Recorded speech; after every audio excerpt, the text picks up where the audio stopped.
Hello everyone, आज again शुरू करने वाले हैं बीएससी सेकेंड ईयर मैथमेटिक्स और हम अब करेंगे बीएससी सेकेंड ईयर का फर्स्ट पेपर अबस्ट्रैक्ट अलजेब्रा।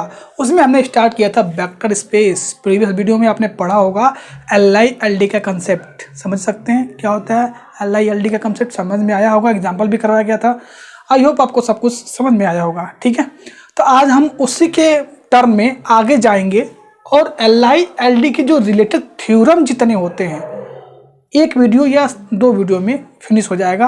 वो थ्योरम आपको जानने चाहिए, चाहे आप BSc सेकेंड ईयर का एग्जाम दो या MSc में जाओ या नेट का एग्जाम दो या JM का एग्जाम दो। जो भी हायर मैथमेटिक्स एग्जामिनेशन होते हैं वो काफ़ी इंपॉर्टेंट थ्योरम है। ठीक है, तो ये थ्योरम आज हम करने वाले हैं। ठीक है, LI LD का कंसेप्ट आपको पता होगा, आपको मैंने बताया भी था कि सपोज कोई V ओवर कोई वेक्टर स्पेस है या इसका कोई सबसेट है V का। इससे हमने एक वेक्टर कुछ वेक्टर फाइनाइट वेक्टर ले लिया XN। ठीक है, तो अगर हम फील्ड से कुछ अगर एलिमेंट तो अगर हम एक एग्जिस्ट कर जाए, हमें फील्ड से कुछ स्केलर एग्जिस्ट कर जाए जिनका लीनियर कम्बिनेशन, ठीक है, लीनियर कम्बिनेशन जो है हमारा लीनियर कम्बिनेशन बनाते हैं। अगर इस AI मतलब AN क्या हो जाए, सब जीरो आ जाता है, मतलब A1 A2 and AN zero आता है, ऑल जीरो आ जाए, तो हम कह देंगे कि क्या है ये LI, क्या है LI है, लीनियरली इंडिपेंडेंट है, राइट। लेकिन अगर एक भी इसमें से स्केलर जीरो नहीं आता है तो हम कह देंगे वो क्या है, लीनियरली इंडिपेंडेंट है, यानी LD है। मतलब हमने वेक्टर स्पेस लिया जो इसको क्या था, सबसेट था जिसके पास फाइनाइट वेक्टर है, क्या है x1 x2 xn है, और फील्ड से एलिमेंट कुछ स्केलर एग्जिस्ट कर रहा है जिसका हम लीनियर कम्बिनेशन बनाते हैं। ठीक है, लीनियर कम्बिनेशन बनाते हैं तो कभी कभी क्या होगा, इसके जितने स्केलर होंगे वो जीरो हो जाए तो हम क्या बोलेंगे कि वो LI वेक्टर है। क्या है, LI है। अगर उसके एक भी स्केलर जीरो नहीं होते हैं या सारे जीरो नहीं होते हैं तो उस केस में हम क्या बोलते हैं, लीनियरली डिपेंडेंट है, यानी LD है। ठीक है, समझ गए होंगे। तो चलिए LI LD कंसेप्ट आपने पहले ही पढ़ चुका है, अभी भी आप समझ चुके हैं, अभी भी आप देख लीजिए जाके video, previous video LI LD का डिफिनीशन।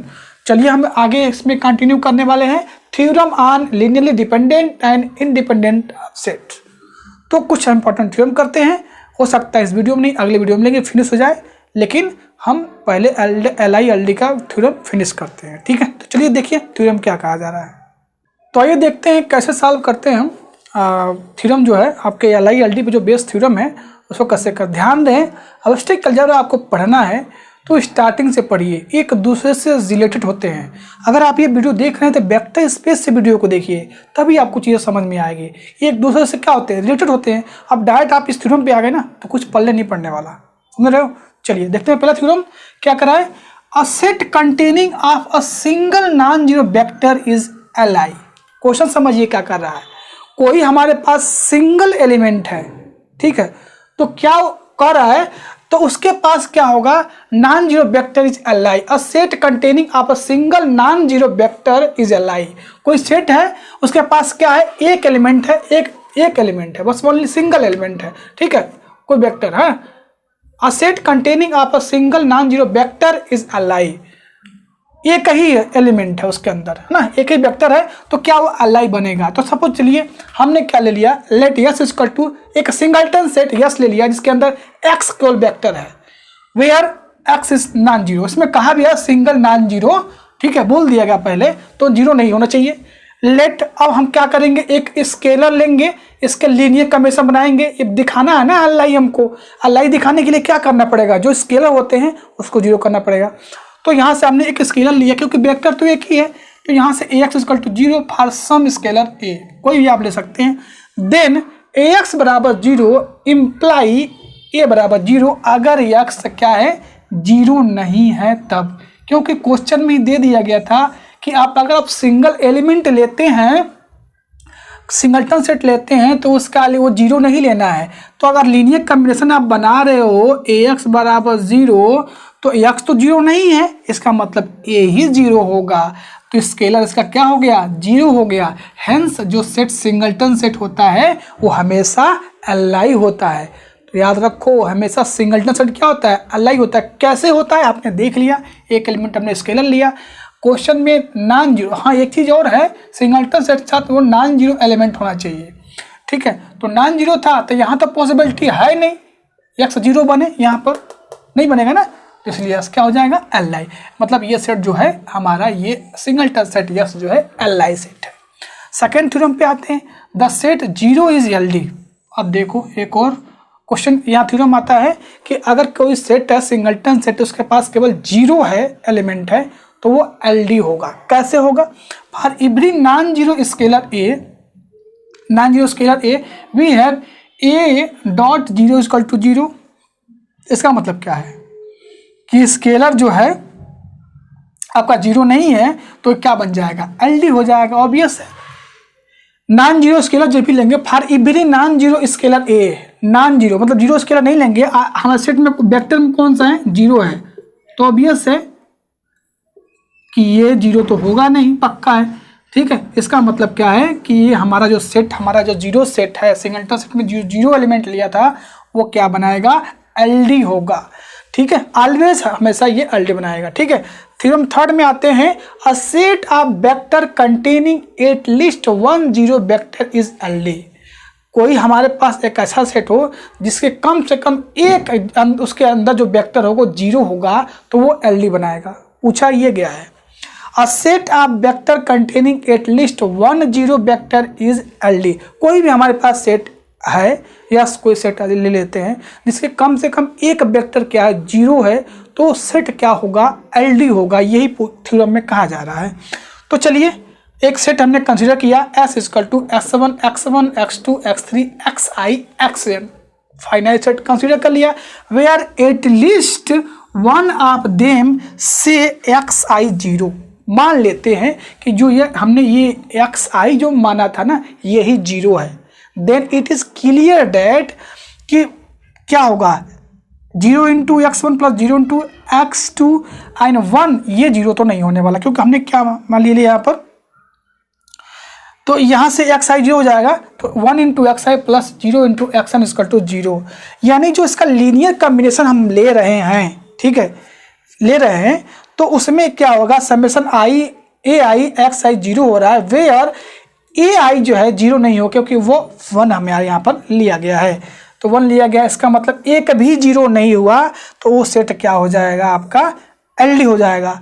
हमने क्या कहा था, स्केलर, इसमें क्या लीनियर कमीशन जब लिया गया है तो स्केलर को 0 ले लिया गया है, एक ही नहीं लिया, क्योंकि क्वेश्चन में थ्योरम में कहा गया था कि एक ही वेक्टर ऐसा हो जो 0 ना हो, तो ये xi को लिया गया कि वो 0 हो, लेकिन इसका स्केलर क्या हमने क्या ले लिया, क्या लेंगे, क्योंकि जब 0 लोगे तो ऑब्वियस है ये तो 0 नहीं होगा ना, इसके लिए हमने 1 लिया था, इसका मतलब ये 0 तो हो रहा है, 0 जो इसका लीनियर कॉम्बिनेशन 0 हो रहा है, लेकिन जो ए आई है वो 0 नहीं है, इसका मतलब एक आपको स्केलर ऐसा मिल गया जो 0 नहीं होगा, तो ये सेट जो है LD होगा। क्या होगा, LD होगा। तो आप कोई भी सेट आपके पास है जिसका एक वेक्टर 0 है, लेकिन वो सेट क्या होगा, LD फॉर्म करेगा, ठीक है। तो ये थ्योरम थे। चलिए एक नेक्स्ट थ्योरम एक और करते हैं, इंपॉर्टेंट थ्योरम है, मस्त थ्योरम है, क्योंकि ये आपके हायर मैथमेटिक्स में बहुत इसका हम यूज करते हैं। चलिए नेक्स्ट थ्योरम देखते हैं, आइए। तो आइए नेक्स्ट थ्योरम देखते हैं। नेक्स्ट थ्योरम क्या क्या बहुत इंपॉर्टेंट थ्योरम है, every subset of Li set is Li। कोई Li सेट का कोई हमारे पास Li सेट है, ठीक है, जिसके सारे स्केलर क्या हो गए, 0 हो गए, उसका हम सबसेट लेते हैं तो वो भी Li होगा, समझे नहीं समझे। कोई हमारे पास Li सेट है, उसका एक सबसेट हमने ले लिया, मतलब उसके उसी से एलिमेंट कुछ हमने बना लिया, अब वो भी क्या होगा, Li सेट ही बनने वाला है, यही प्रूफ करना है।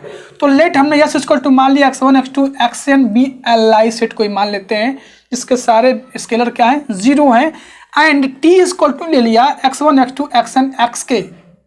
t क्या है, सबसेट है, किसका, यस का। तो अगर ये Li है, आप इसको भी Li दिखा दो तो हो जाएगा हमारा प्रूफ। तो xk तक ले लिया, xk n से छोटा है और k से क्या है, छोटा, 1 से बड़ा है या इक्वल है k इक्वल है या उससे लेस है किससे, n से, बी सबसेट ऑफ यस। अब लीनियर कॉम्बिनेशन बनाया हमने, क्या किया, लीनियर कॉम्बिनेशन बना दिया, ax1 plus a2 x2 a3 x3, हाँ ak xk an xk, linear combination बना दिया सेट। ये जो एलिमेंट आपको दिख रहे हैं ये इसके अंदर भी है, x के एलिमेंट, समझ रहे हो। अब देखिए कहा गया था ना कि जो सेट यस है वो li है, लेके चल रहे हैं, मान के चल रहे हैं, तो li है तो यहाँ पर डायरेक्टली इसके स्केलर क्या हो जाएंगे, 0 हो जाएंगे, कुछ सोचने की जरूरत नहीं है। Let ax1 a2 x2 ak xk equal to 0 for some scalar a1 a2 ak, मान लेते हैं कोई स्केलर है जिसके लिए कमिश्न हमने xk, ठीक है, एलिमेंट को लिख दिया। Then ax1 x1 a2 x2 ak xk, बाकी तो आपको 0 मिल चुके हैं, a1 से लेके यहाँ पर ये टर्म जो xk प्लस 1 0 सब 0 मिल चुके हैं, ठीक है। तो इसका मतलब क्या हुआ, a1 equal to 0, a2 equal to 0, ak equal to 0, since ये क्या है, यह सही li है तो उसके स्केलर क्या होंगे, 0 होंगे, तो 0 होंगे, इसका मतलब जो t होगा वो भी li ही होगा, क्या होगा, li होगा, ठीक है। तो इस तरह से आप इस थ्योरम को प्रूव कर सकते हैं, पूछा जा सकता है 2 नंबर में, अब उनके डिपेंड करता है कैसे पूछते हैं, लेकिन इसमें यही था कि अगर कोई हमारे पास li सेट है, उसका हमने सबसेट लेके कुछ वेक्टर लेके एलिमेंट सेट बनाया है, तो उसमें क्या है वो भी li होगा, मतलब फील्ड से स्केलर लेके लीनियर कॉम्बिनेशन में राइट करें और इक्वेशन बना कर सॉल्व करें, जो भी स्केलर उसके स्केलर होंगे वो भी 0 ही आने वाले हैं, ठीक है। तो ये था वेक्टर स्पेस का एक पार्ट, आपका LI LD पर जो बेस थ्योरम थे वो करवा दिए गए, और भी थ्योरम है नेक्स्ट वीडियो में आपके लिए हम लेके आएंगे, ठीक है। तो चलिए मिलते हैं इसके साथ नेक्स्ट वीडियो में, तब तक थैंक यू, बाय बाय।